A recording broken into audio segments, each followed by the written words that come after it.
Well, hello everybody, it's Richard here. Welcome back to part 3 of the Phonovox radio.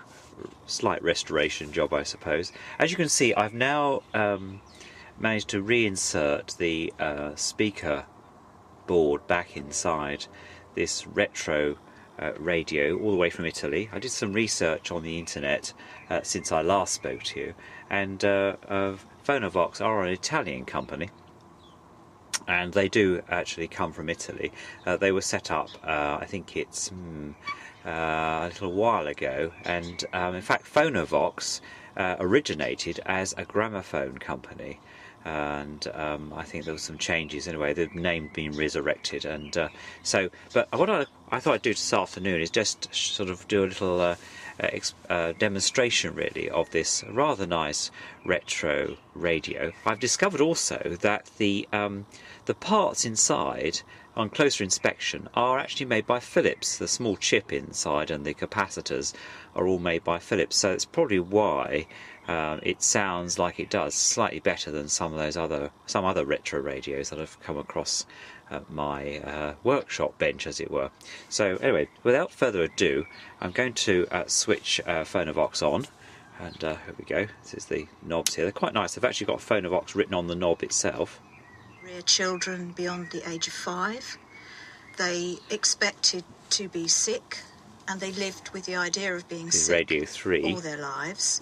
I don't even see the wave, but it does light up. Well, probably this lighting in the workshop here, you probably can't see that. If you look at his childhood, quite a detailed, and that extraordinary 3.5-year trip. Quite a detailed wavelength band there. There's a small pilot type light that's situated up in this end of that. There's a one light which radiates across. Probably I don't know whether I probably can't see that. No, not even with the light off. No. So what I quite found very attractive when I saw it on the internet was the grill. This sort of wavy line, it was like the sort of sound waves, and also the actual grill itself, which is made of a similar material that you see fronting speakers on radiograms of the early days, and right up until through into the early 19s, late 60s, early 70s in some cases.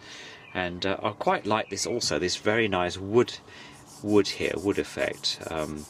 It like veneer. It looks a bit like some sort of teak, doesn't it, in that respect? So I quite like the contrast between that and the black plinth it sits on, and also the yellow the grill there, which is quite nice. So over and all, I mean, it's sort of like a bit like a what you call a tombstone radio, I suppose you call that, 1930s style, and it is quite well put together. I quite like that actually.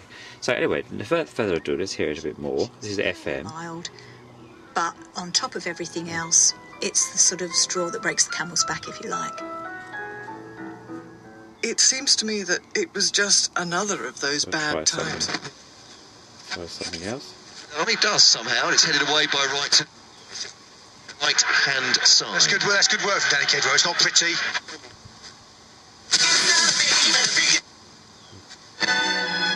It's classic FM. It's not a bad sound actually.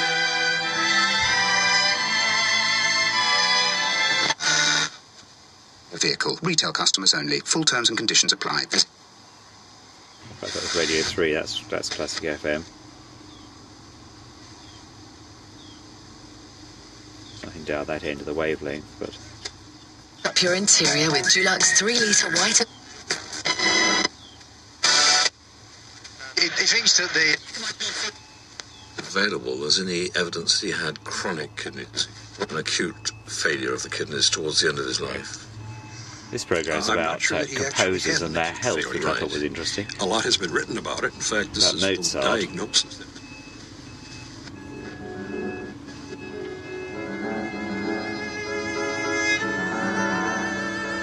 Anyway, there you go. And that's the Phonovox small FM AM radio. Anyway, speak to you all soon. Bye.